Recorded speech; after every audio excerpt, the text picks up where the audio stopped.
somebody who's very strong. We may think physical strength, and if we think of physical strength, the part of it that's silent is kind of a different idea of strength. Because when we think of somebody, let's imagine somebody very strong. Oh, that woman is so strong physically. That man is so strong physically. Imagine this bulky person that's extremely well defined and so powerful and all of that. And that is the opposite of a word that's silent. Silent is something, silence or silent, the quality of being silent is something that is more, I guess, subdued. So the title itself is already meant to be this way, where we're talking about strength. And if we imagine, if I say, if you want to be strong, I tell, hey, I want to become stronger. What should I do to become stronger? The first thing you're gonna probably tell me, and you're gonna say, you need to go to the gym, or you need to exercise in some sort of way where you have that, resistance to the muscle, where your muscle is lifting weights, and then your muscle is gonna get bigger by having that resistance. Okay, so therefore, to achieve strength, we must need to have some sort of resistance, some sort of oppositional force there to make us strong. So keep that in mind, because the silent strength, of course, in the realm of spiritism, we'll be talking about, will have to do with this oppositional force, we can call it, and that is pain. The oppositional force is pain slash afflictions slash suffering, which are things that we all go through. So before talking about what the silent strength actually is, we'll talk about the weights of the gym that we would need to like carry in order to become stronger, in order to achieve the quality of saying I'm strong now physically. Causes of afflictions, we have a lot of that in the gospel according to, throughout the whole literature, truly. But in the gospel according to Spiritism, we have a whole chapter about the blessed are the afflicted. And that's a word that we have seen used by our dear master, the unforgettable master and brother of all of us, Jesus, when he talked of, in his sermon where he was saying, bless this, bless that. One of the things he says is, blessed are the afflicted. And Allan Kardec, who's the codifier of Spiritism, is going to bring that concept, bring that idea, and he's going to talk about the causes of afflictions, justice of afflictions, all in the gospel according to Spiritism. And one of the things that he says and he talks about that I think is very interesting, and it's extremely relevant to us when we're talking about suffering and affliction and pain, is where does the pain come from? Why do we suffer? Why are we afflicted? And of course, Jesus talked about this 2,000 years ago, but it's very much a present issue. I don't think anybody here, at least I think so, would disagree with this notion that we suffer, and people outside suffer in many forms, by the way, that we still have suffering in this world. We still have pain being a part of our lives, and the suffering that accompanies that as well, because we can talk a little bit about how afflictions and suffering are actually in a way different than pain itself. But if we think of the afflictions as using the same terminology as Jesus and that Kardec utilizes, he's going to say that every effect has a cause. That's an axiom. That's something that is this logical argument that is basically refutable. So if every effect has a cause, so if I'm having pain and that is an effect, there must be a cause to that pain. There must be a reason for that pain. And Kiki just mentioned in the beginning how you guys finished Heaven and Hell, which is by the way my favorite book, and the Spirits book, both books by Kardec. Heaven and Hell is full of studies and thoughts regarding divine justice. Okay, what is God? Why are we here? Is there actually like a heaven and a hell as places? If not, where are they? What are they?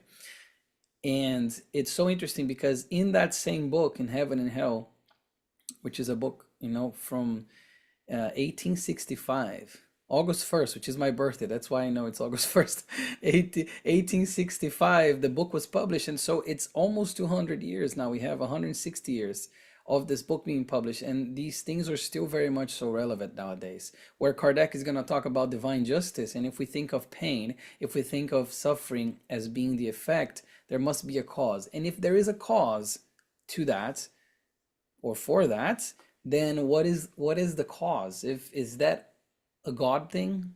Are we being punished? Do we suffer because we're simply being punished by a very vindictive type of God? Is that really the reality? And he's gonna say, if we say that we believe in a God that is infinitely good, just, fair, kind, merciful, perfect in all his qualities, he cannot be unfair. Because if he was 1 or 0.0000001% unfair, then he would not be perfect in all his qualities and infinitely good, just, merciful, and all love. If God favored me over someone else who is born in a war zone, for instance, what type of God is that? The God that has favorites. We understand love from a very small perspective. But if we think of ourselves, those who are parents, or those who, if you're not a parent, or if you have a nephew, or I don't know, somebody that you love dearly in your life, you not favor them over someone else. And like for parents, if you have more than one child, you don't favor one over the other, saying, yeah, I'm gonna give different, I'm gonna give this one a lot of pain just because I feel like it, and this other one, no, I'm gonna give everything, no pain, it's gonna live in a bubble. It doesn't work like that. And imagine now, or at least try to imagine, because we truly cannot fully comprehend, a being that was there before. It's the primary cause of all things, as we know, and it is infinitely good, perfect, and all of that. It cannot be unfair. So the cause of the affliction, because again, we're talking effect and cause, if the cause always precedes the effect, then we have to think ourselves, why do some people suffer more than others? Why is it that some are in a state of suffering where others are simply not? Where others, like I said, feel like almost like they're favored by God. So if some people suffer more than others, if we agree on that ground, we must ask ourselves, why? Because we know that God is not capricious, he's not partial. At least that's what we believe. If somebody believes differently, then you can't say you believe in a God that is infinitely, just, good, all love and kindness and mercy. But if you believe that, if you say, no, I believe that God is this all-powerful being that is perfect in all his qualities and all of that, then you can't believe that the causes of affliction, or the reason for those afflictions to be, are related to injustice, divine injustice. There's no such a thing. There's only divine justice. And if the vicissitudes that we're going through, the pain we're going through, they have a cause, then, and God cannot be unfair, then that cause must also be just. That cause must also be fair. And that is sort of the rationale that Kardec is going to tell us and bring to us throughout all his books. But I mentioned Heaven and Hell because that is one that he really hammers on this point. But we have the Gospel according to Spiritism, which I also mentioned before, that talks about this in the chapter Blessed Are the Afflicted. And the Gospel according to Spiritism was published 4 years prior to Heaven and Hell. So he talked about the divine justice even before he published Heaven and Hell, which is Divine Justice According to Spiritism, that's the subtitle. And there's this notion, therefore, that these causes of afflictions, they must come from somewhere. But we know that they're just. So let's say we already established that these afflictions, the pain we go through, they're just and they have a cause. So there's only two logical alternatives. If I'm suffering right now, either I did something right now or I did something before. Either I did something now that's causing this pain, or I did something prior because otherwise, once again, considering the immortality of the soul and the multiple reincarnations, we can widen our view and understand these things way better, because otherwise we just look at this life, we only live once, our soul only has, if we do have a soul at all, if it only lives once, so why is this person born in a war zone just out of luck? What sort of God is that would give them no chance to do so much like I have given this chance to do so much in my life? So if the cause is not in this life, it must be in another life. And that's something that Kardec is going to talk about in this specific chapter, of when he's talking about suffering and the causes being either in this life or in the other life. Same thing if we think again in a very simplistic way here. If I overeat, truly overeat, if I eat for 4 people, how am I going to feel? Is my body gonna be like, oh yes, nice, go ahead? Or am I going to have stomach pains, have to go to the restroom, feel sick? The body responds. So that pain that I'm feeling, that discomfort that I'm feeling, comes from something I did right now, which is overeating, in this example. So it's either in the present, something that I'm doing right now. So let's say let's say I'm abusing drugs. I'm doing a lot of drugs, and then let's say drugs. So in 20 years, I developed some sort of cancer because of that drug, because of 20 years of drug abuse. That's because of something I did right now that I'm developing that. So I'm infringing like the limits of my body. But what if it's something different? I never done anything, but all of a sudden I have pain visiting me in the form of, let's say, an illness, some serious condition that afflicts me. Why? So if it's not in this life, it must be in another life, because suffering has been present, has, and will continue to be present in our lives. Pain will continue to be this very bitter teacher that comes and teaches us and helps us and help guide us in the right path.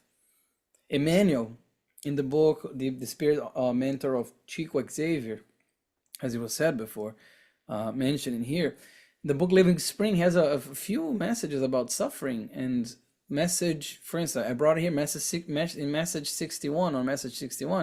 He's going to say, as long as you're living on a plane of practice such as the earth, you'll continue to be confronted with problems and suffering. We are in a planet of trials and expiations. That's the characteristic, or how they title it. Moving on to a planet of regeneration. And we learn that through the codification of Spiritism, how there are these 5 categories of worlds, which is overly simplifying already, but we cannot think. So 5 categories. We have primitive, and then we have trials and expiations, which is the second one, from less advanced to more advanced. And we're going to the third one, regeneration. So throughout these first planets, or these first planes of existence, and Earth being one of them, because that's something else that Spiritism talks about, this idea of the different mansions. In my Father's house are different mansions. There's different places that are inhabited. We know that we are in a planet that there's a lot of suffering still. There will continue to be a lot of suffering, a lot of pain, and that's because we are purifying ourselves as spirits, and we're slowly progressing. But as Emmanuel is saying here, as long as we are here, we will continue to be confronted with problems and suffering. He also says that each day has a lesson for us, and each experience leaves behind its corresponding value. Each problem entails a determined objective. This is message 141 of the book Living Spring. So each day has a lesson for us, each experience. He's saying like each problem has this determined objective. Each of these things that we go through must have a reason, must have a cause. We must learn with these things every single day. Each day is a new opportunity for us to face the suffering, to face the pain, to face the The afflictions, whatever they may be, in whatever form they may come in physical form, they may come in even financial form, they may come in emotional form, whatever form they may come in. Each day provides an opportunity for us to go forward, because as Jesus said, blessed are the afflicted, for they shall be consoled. Blessed are the afflicted, for they shall be consoled. If we think about that sentence, it's interesting to note that Jesus is not talking about, he's using the future tense. For they will or shall, depending on the translation, they shall be consoled. These afflictions, so those are afflicted, they will be consoled. It's interesting to think about the present tense here, because when he's saying about the afflicted, is those who have been afflicted or are afflicted. So a situation that is more related to the present, but they will be consoled. Again, there is a just cause for everything. For suffering, there is a cause. And the image that I wanted to share with you guys, when we're talking about specifically about pain, about suffering, it's something that I like to bring this image, because it truly is something that I think we can learn a lot from. It's a very simplistic image. Let me see if I can share my screen here. Right here, share. So things that we can do with pain, when pain visits us, when pain comes, we can do a couple of things with pain. So imagine that big boulder right there is pain. So we can simply suffer. So you see the pain crushing the little man there, or the little woman there. Boom. We can suffer from pain. We can just drag our pain. See him or her just kind of like putting the thing around the boulder, trying to drag the boulder, and whoever thinks it's easy, just imagine this little figure here doing that. That's not easy. We can analyze it. So there's a magnifying glass. We're trying to analyze the pain, this gigantic boulder that dropped in our lives. We can learn from the pain. Okay, so it's getting slightly more interesting now, because we're learning from the pain. We can accept the pain, and this I think is such a big leap for a lot of people. And I'm also, when I say this, I also think of the things I see in therapy. And we can also transform the pain. And I think it's such a simple representation that this artist was able to do, but it's also so beautiful, because even if we think about this, there is a sort of, at least I think, I don't know if the artist meant it this way, but there is definitely sort of like a progression. Sometimes we suffer first, we get crushed. We don't do anything else. We just get crushed by when that pain comes. And then we start to drag it. Okay, let me get out from under the pain here. And let me drag this pain with me. Let me try to continue on with my life and with everything, but simply dragging the pain, not trying to do anything with it actively. Okay, this is getting too tired. I'm getting this tiresome, so I want to stop, and I want to see, why is this pain happening? Uh, what is it? What is it trying to show me? Why has this boulder suddenly dropped on me? Then we start to learn. Perhaps that's a natural progression from there. We start to learn from the pain. What is this pain trying to teach me? What can I learn from this pain? And then I think, again, like I said, this is, I think, one of the biggest leaps perhaps, is to learn from the pain, which is something that is active, but it's also kind of passive in a way, to something that feels very passive, but is far from passive. The acceptance, this true radical acceptance of the boulder. Look, the boulder is here. I tried dragging it. I can't do anything with it. I have learned a lot from it, and now I accept that this has visited me. This boulder is right here in my life, but what can I do with it? I can't transform it.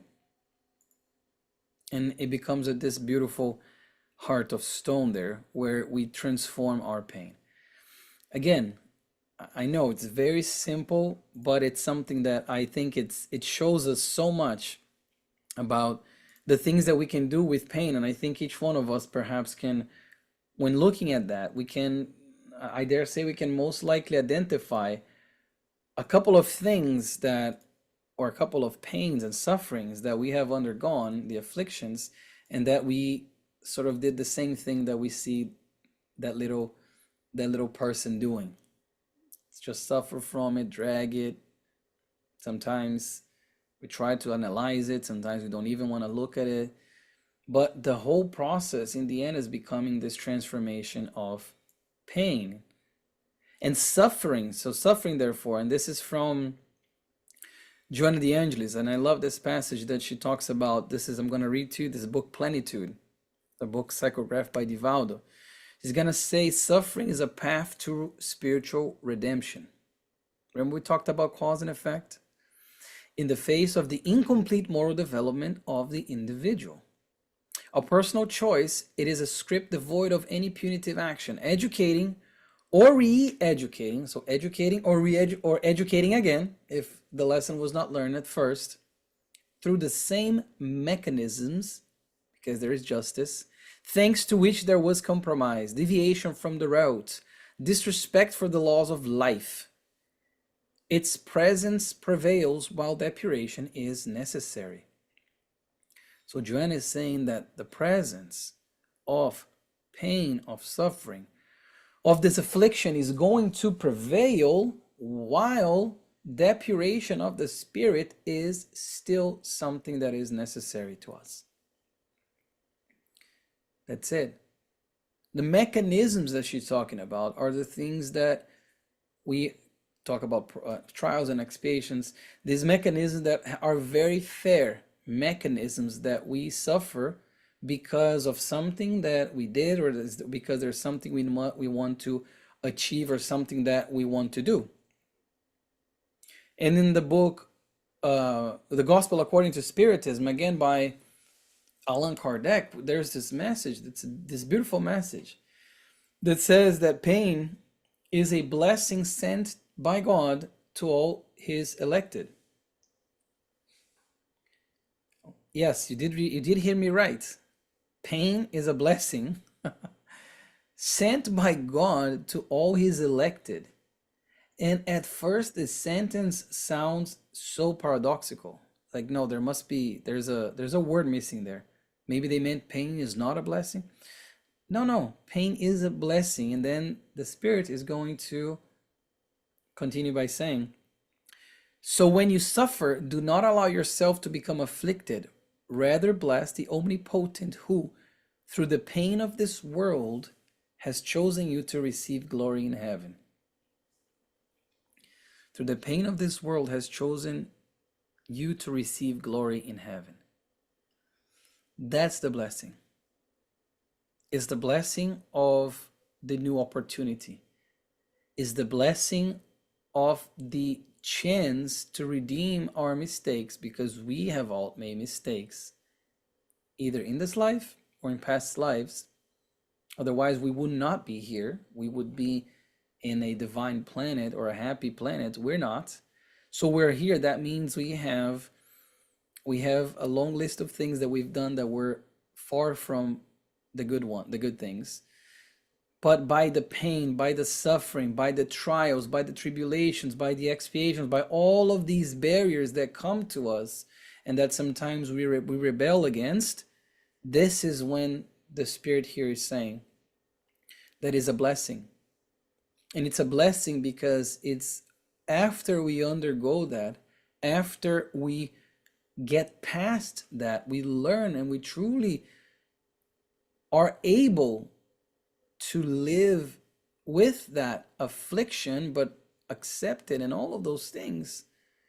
That's when we know, okay, now one less debt to pay. That's something we can think of. One less debt to pay. One less thing that I need to do because of something that I did in the past that was not the good thing. And that is such a hard concept to embrace. That is such a hard idea for us to truly internalize, because I don't know about you, I'll speak for myself at least. Whenever pain comes in any form, the first thought is not, oh yes, such a blessing. Oh my God. Oh, I just got this cancer diagnosis today. I'm so blessed. This is so good. Yes. Nobody that I know does that. We still have to oftentimes force ourselves to see things through the light, through the lens of spiritism, through the eyes of the spirit, so we may find consolation when we are afflicted. Because otherwise, we would just do what we have done so often, either in this life or in the previous life, which is to rebel, to be angry at God, to be angry at the world because we're being treated unfairly. How could this happen to me? I'm such a good person. I'm so healthy. I'm so this. I'm so that. I never hurt anybody. I'm that. Then we become like little children who are, without understanding the true things, we're just rebelling against it. And therefore, our pain actually prolongs itself when it doesn't actually increase. So, what is therefore the silent strength that we're talking about in this talk today? Talked about pain and suffering. That's the bitter part of it. So the silent strength is, and for those, I guess Kiki chose this theme. For those who have listened to my podcast, Spiritist Companion, this is one of the episodes. The silent strength, my dear friends, is resignation. That's the silent strength. Because resignation is not the type of strength, the moral, spiritual strength that will simply be exuberant, be something that everybody will immediately applaud your resignation and this and that. No, it's silent. Resignation is silent.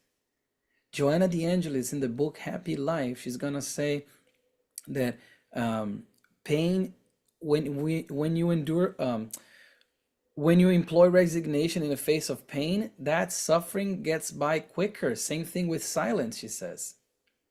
So it becomes less in intensity and passes by quicker. Resignation and silence. Why? Why do we talk about resignation? The word itself has a connotation of giving up. If you go around and you ask people about resignation, say, hey, what do you think that means? The first thing they will say is probably giving up. Oh, somebody resigned from their position, means they gave up, they left. The word itself, and I actually went and researched this because I was curious. I like semantics and I like understanding also the origin of words. So I went, okay, where does this come from? It comes from resignare, which is Latin.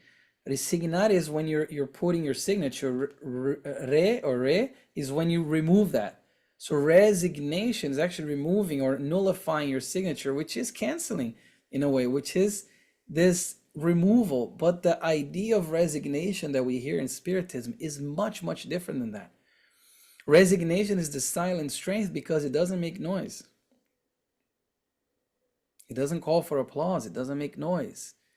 But is a courage. It's a necessary strength that, as Joanna and so many other mentors will tell us, will help us face these afflictions, especially when we consider the sentence that I said before, the pain is a blessing that God sends to his elected, because with that resignation, we then can look at that pain and we can do much like Paul of Tarsus did. For those who have not read yet, please read Paul and Stephen by Emmanuel, psychographed by Chico Xavier. You're going to see what Paul, was to be Saul, Paul of Tarsus, as he was going through the ministry, he was going through so many challenges and being beaten up and arrested and mistreated completely and all those things. And every time, the more he would get in those situations, that his body would be destroyed, his spirit would become stronger because of the resignation. That he would look and you say, okay, if I'm going through this, it's because he thinks I'm worthy. He thinks I have these strong shoulders. And that is such a beautiful view. If I'm going through this, it's because I am strong enough to go through this, even if I don't believe that I am, but I am. Otherwise, forget about a just God, a fair God. So resignation, and as Paul resigned, and all these things that help us understand how there's resignation is not passivity, is not conformism, is not just inertia or hopelessness or avoiding responsibility. It's this active moral strength, is this trust in divine justice, because that's what it's required by. I mean, for to get resigned, to be able to be to resign in the face of pain. So resignation in the gospel, according to Spiritism, we also learn how those who suffer, they're gonna say, those who suffer greatly must tell themselves that they have much to expiate and should rejoice at being healed sooner. That's why it's a blessing. Okay, I'm expiating now so I can get healed sooner. When we are sick and we go, let's say we need to take a medication that's very, very bitter, and we drink that thing, we feel the bitterness, but at least we're thinking, I'm glad I'm going to make this go away by drinking it, or getting an injection, or going through a surgery, and if having all that pain, because we know that is what we need. So in a way, it's like Kardec is going to say that the resignation, it depends on us to make such suffering profitable and not to waste the fruit of, he talks about the fruit of resignation by complaining. Because without the resignation, without that moral silent strength, we would have to start over all over again. So the blessing or the afflicted, for they shall be consoled, is talking directly about resignation that leads somebody to bless their suffering as a prelude to healing, as a prelude to, okay, this debt does not belong to me anymore. And I think that's such a beautiful thing for us to think about, because we too often get lost in the present moment, and we try to, and we, like I said, we have to make an effort to expand our view and try to see what came before and what will come after as well. But as long as we face these things with resignation, because if we're only looking at things from a material perspective, from YOLO, you only live once type of view, these things will be unfair. This sudden illness that shows up will be unfair. Mental, physical, whatever you may call it. Everything will be unfair. And I'm going to rebel. The more I rebel, the more I'm going to suffer. So instead of transforming that suffering, I'm going to be increasing that suffering. And if I only look at life from this minuscule perspective, I'm not going to be able to see the whole picture, the full picture of, okay, if this is happening to me and I haven't done nothing in this life that I know of to have this happen to me, it's because there's a reason. And the reason can come from different things too. Can come from trials and expiations, or even missionary ways. We can think of those too. But the trials and expiations, just to give the two general ideas that we talk about in spiritism so often, this notion that before I reincarnate, I want to learn, let's say, I want to practice or learn these virtues, and I'm gonna elect to have that sort of affliction come into my life in order for me to grow, in order for me to improve and acquire that virtue that it's needed for my own betterment, for my own spiritual progress. That's the trial. We also have the expiation or the atonements. Those are the things that I did wrong in the past. Very simply put, I did wrong in the past and I must make it right now. Right now. Must correct those mistakes. And the expiation or the atonement comes because of the law of cause and effect, which is a fair and merciful cause.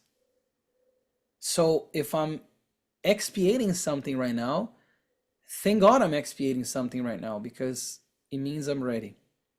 It means that this may not need to happen again to me, because it's happening right now.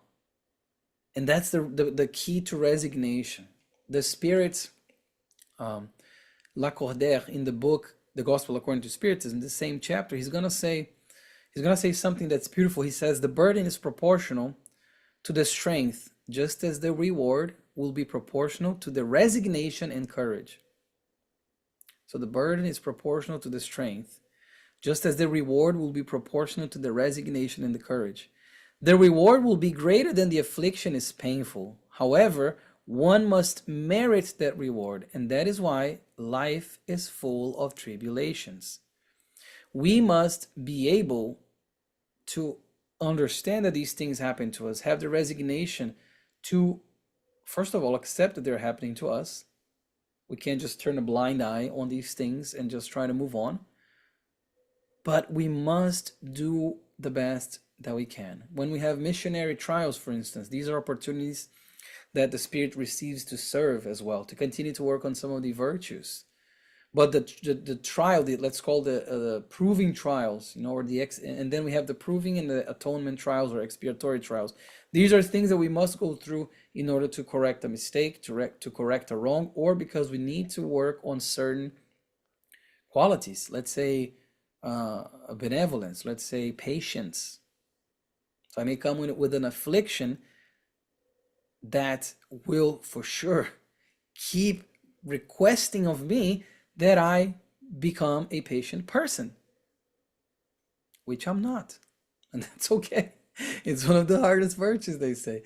But just as an example, there will be things that we will be having, these afflictions, the suffering, the pain, whatever it may be, that will try to shape our virtues, and we will use that. But if we rebel against it, if we don't have the resignation, the moral strength, and the spiritual courage to accept these things and transform them and say, okay, this is happening to me, let me pause here, let me see what I can do, then we're not going to move forward. Because we're going to be almost like a tire in the mud. We're going to be skidding, trying to go forward, and we won't go forward. So free will is also something we can think about when we think of resignation and the choices, because we are responsible for all our choices. So when affliction comes and when pain visits us, we are the ones responsible for how we're going to deal with it. Forget blaming someone else. Forget assigning the blame or the responsibility to someone else. We cannot outsource our responsibilities. We must face those things ourselves, no matter how hard they are. But always remember that there is no unfair God. If we're going through that, it's because we can go through that. Leon Denis, my favorite author, I may add, he says in the book After Death, he says that resignation.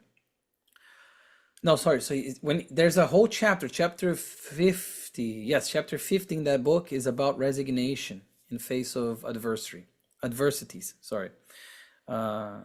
And he says how suffering is this law in our world. And at first when I read it, I'm like, okay, it's a law. Like, what is he talking about? And of course, if you align that with everything we learned from Kardec, we're going to see that suffering is everywhere. Everyone suffers one way or the other.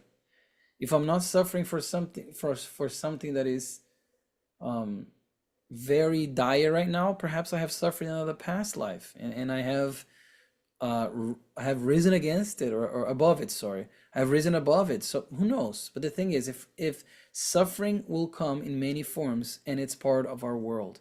But he also talks about, Leonie, how it can also be this remedy for many of our spirit's imperfections, for these what he calls the illnesses of the soul. So that's the remedy for the illnesses of the soul, all these pains and the pain and suffering that we sometimes go through. And when we go to the Spirit's book, question 663, this is what they're going to say. The question is, can we, by praying for ourselves, avert our trials or change their nature? So if I'm praying for myself, can I truly avert those trials? And their spirits are going to say, it's a long answer, but it brought a little piece here because I didn't want to paraphrase it. They're going to say your trials are in the hands of God. And there are some of them that must be undergone to the very end. But God always takes account of the resignation with which they are born. Borne, born. So God is going to take into account the resignation. Look how important this word is. If this was simply defeatism or just giving up, do you think they would have said that? They say that God takes into account how quickly you give up on things and it's going to bode well for you because you're giving up, you're a quitter? Of course not. So the word resignation, first thing we must do, if we have not already, is to change what that means for us, what that means in our lives. The word resignation. So when when they said this, it actually made me think, or when I was, grabbing this specific note to put here for you guys, made me think of a book by psychographed by Ivone Pereira, where in one of the characters of that book is a it's a real story. One of the characters of that book was going through this extreme suffering because of something they did in a previous life, that we also, because we see these characters in different lives throughout the book.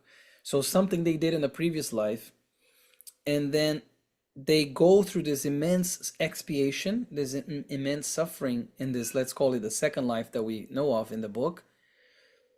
Right at the end, as they suffer for years that immense pain, their suffering was almost done, and then they killed themselves because they couldn't take it anymore. So we go through a third life in that book, and we follow that character, and we see how, because of that, it actually, we know how suicide works, but it made it much worse. And it was so close. And the spirits that were trying to guide that person, they were saying, you're so close, like don't give up just now. But the resignation faltered right towards the end, and they made a mistake, and they actually went backward. So, not to end on a very sad note here, I wanted to bring a simple exercise for resignation, perhaps. And again, you don't have to do it, but it's just something that I like to bring, this practical aspect. So I brought here a 3-minute resignation practice. 3 minutes. So first thing perhaps is to sit quietly, inhale deeply. Not gonna do it right now, but just giving you the steps. Sit quiet, inhale deeply, and mentally, if you want to do a prayer, you can do a prayer. But at the same time, if you're doing a prayer, if you want to say something to God, say, God, guide me. Guide me. Help me face these things. Help me face these trials. And you can use whatever words you want. But the notion is not to ask for God or the spirits to simply remove that for no reason. Is to ask them to help you, to guide you, so that you can remind yourself that you have very strong shoulders. And identifying, this is you now, identifying the things that you cannot control, because resignation is linked with that. Surrendering with trust, having this faith that nothing is by chance, nothing is unfair, nothing.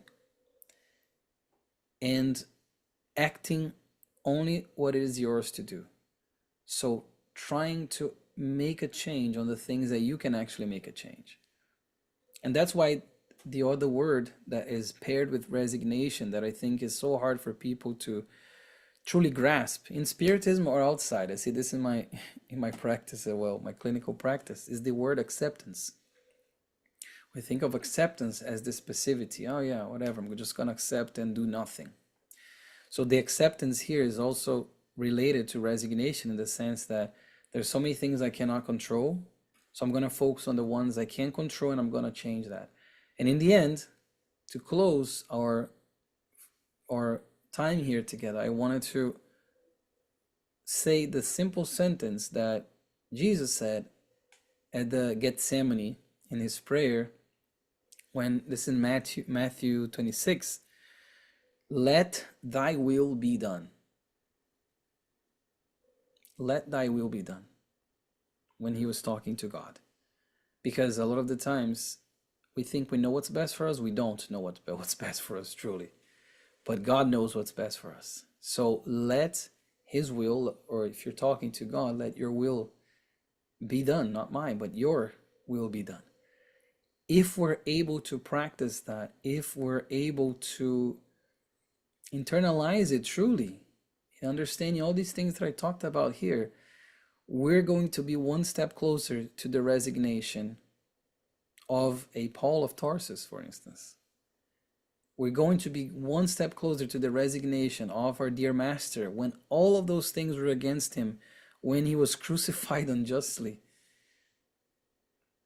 He showed strength and resignation, but the silent strength of resignation, that's what he showed us. Once again, giving us these lessons. So always remember, let your will be done. And I think if we're able to utilize that and internalize that, we're going to be marching forward. Even if it's a small step, it's a step in the right direction.